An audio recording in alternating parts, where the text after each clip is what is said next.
Hey, how's it going, everyone? Welcome to Shifting Lanes. My name is Hanson. Thank you so much for tuning in. And for this video, I want to talk about the 5 best performance cars that you could buy for under $5,000.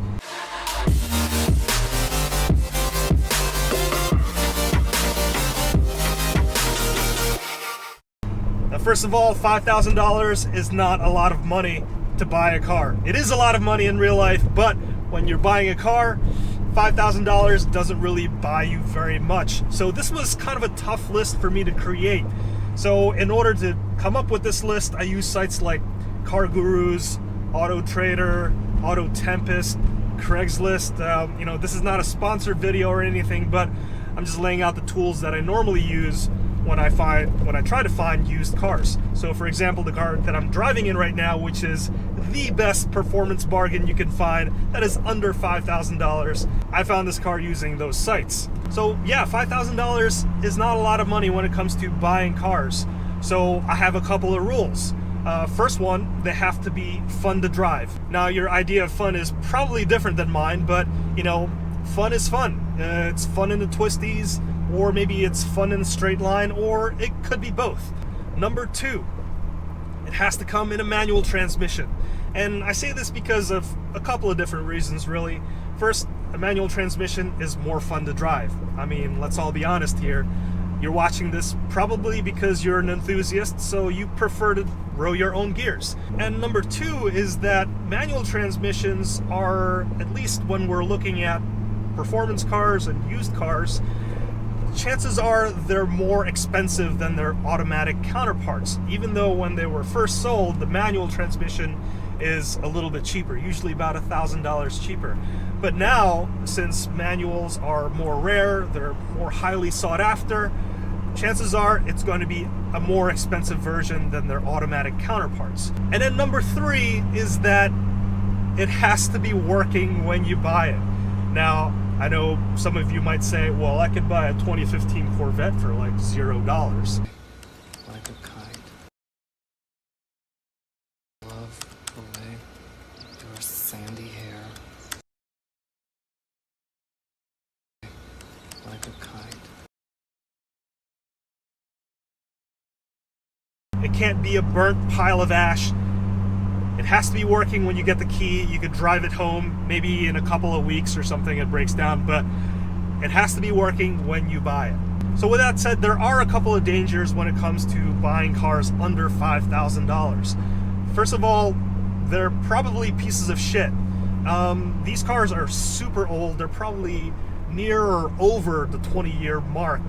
And a lot of these are probably over 150,000 miles. The price to pay for these cars probably is not as much as what it takes to fix them later down the line. So a lot of these cars may need their timing belts replaced, they may need their clutch replaced, and also their brakes. So expect to pay thousands more to fix these cars to get it in good running condition.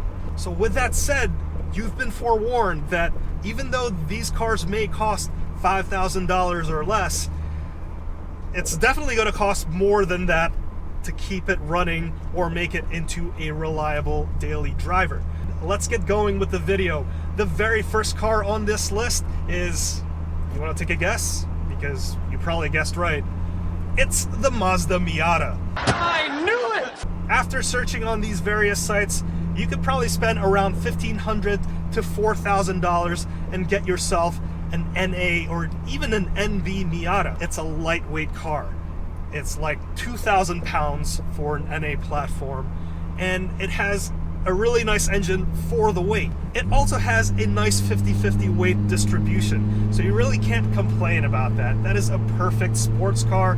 It's got a front engine layout, a rear wheel drive, and also comes with manual transmission. Now, if you don't think the naturally aspirated power is good enough, you could find a cheap Miata again for like $1,500 to $2,000, and you could use the remainder of that budget and get yourself a turbo kit.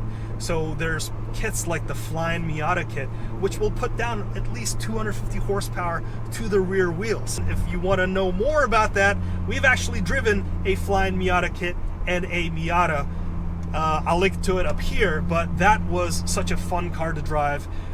It may kill you, but it's so much fun. I mean, it breaks traction at like almost every single gear. Okay, car number 2 on this list that is less than $5,000 is the Toyota MR2. And to be more specific, the MR2 Spider, because you can't really touch the MR2 second gen for like less than $5,000, because that's clearly the best MR2 out there. And you probably can't find first gen MR2s anymore. If you can, buy it because it's a great car.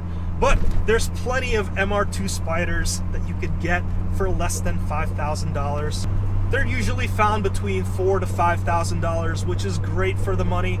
It's a great car because it's lightweight. It's about 2,200 pounds. It is mid-engine, rear-wheel drive. You know, there's a reason why supercars, race cars, they are MR cars. It's got the best car dynamics. The engine's placed right in the middle, so there's perfect weight distribution between the front and the rear axles. It's perfect for straight line acceleration because it provides a lot of traction for the rear wheels. And also it's perfect for braking because it splits the weight evenly across all 4 tires, so you get plenty of grip. There's just a little bit of problem with the MR setup, is that if you lose a little bit of traction, you might die. All right, car number 3, and you can find this in the $3,000 to $5,000 range. That's the Subaru WRX. I'm talking about the first gen that was available, so really second generation Subaru WRX. But the first one that was available in the United States. So it could be either the sedan or the wagon version. It's the bug-eye version, and you can find these pretty cheap nowadays. But yeah, all-wheel drive, 227 horsepower. It's got those awesome looking box style fenders, unique looking headlights. It's got the face that only a mother could love, but it's such a great rally car. I mean, it's got the Subaru heritage. It's got 4 doors, so you know it's very utilitarian, and it'll make for a perfect daily driver no matter where you live. And the really cool thing about the WRX is that it's got such a huge community and it's got great aftermarket support.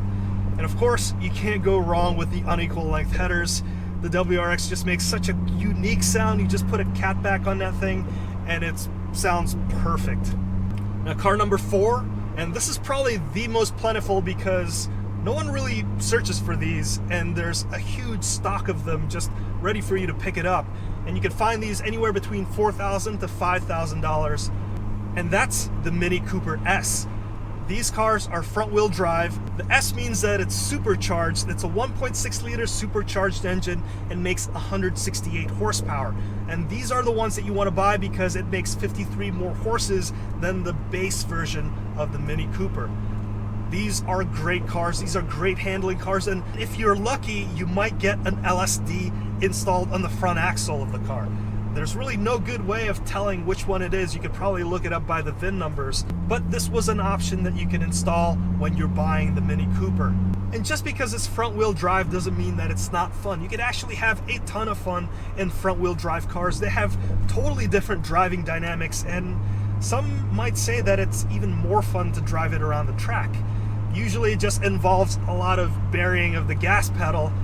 And the last performance bargain that you can find under $5,000 that has a manual transmission that is fun to drive and it's also in good working condition is the Volvo S60 R. That's the car that I'm driving in right now. I have the 2005 Volvo S60 R, and you can find these anywhere between $2,000 to $8,000 depending on a slew of factors.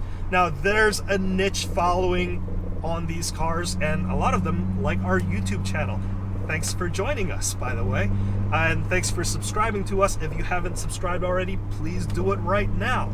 I got this car for less than $4,000, and what do you get with that money? Well, first, you get an inline 5 turbocharged car that produces 300 horsepower, and this is also an all-wheel drive car. Now, this has the Haldex Generation 3 type of all-wheel drive, which means that it's front-wheel drive almost all the time. But when it senses slip in the back, the Haldex will energize a pump and it'll drive some torque to the rear axles so you can get some grip in all 4 wheels. For that money, you also get heated leather seats. You get 4 doors, you could fit 5 people semi-comfortably in here. You've got a big trunk, and you've actually got adjustable dampers in here. This is one of the first cars that allowed you to change the damping values inside the car. The one downside to the S60 R is the weight.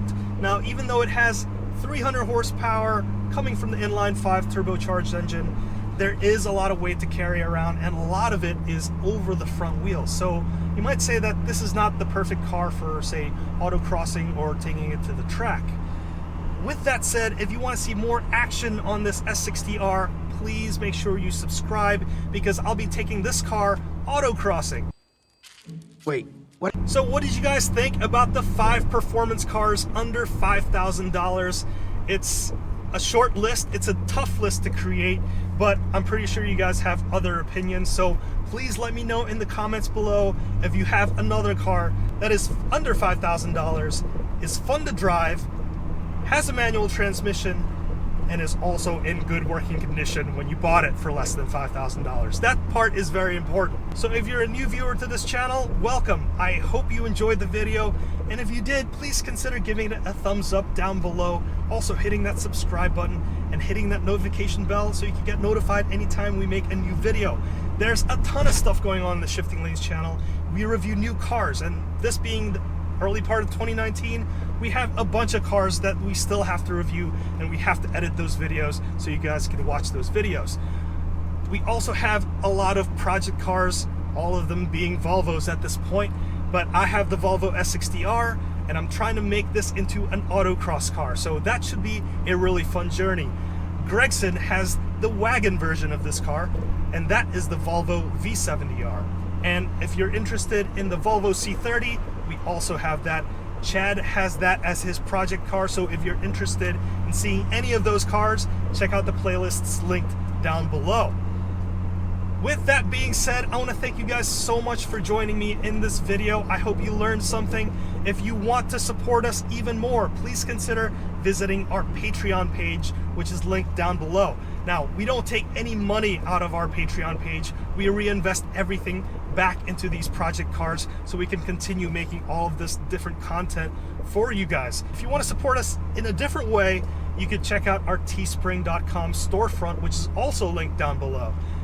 In there, there's a bunch of Shifting Lane shirts. We actually just created a bunch of new designs. We commissioned an artist, and he created some new Volvo artwork, and I think it looks fantastic. So if you want to check out those new shirts or new hoodies and new iPhone cases, check the links out down below. With that being said, I want to thank you guys so much for watching all the way till the very end.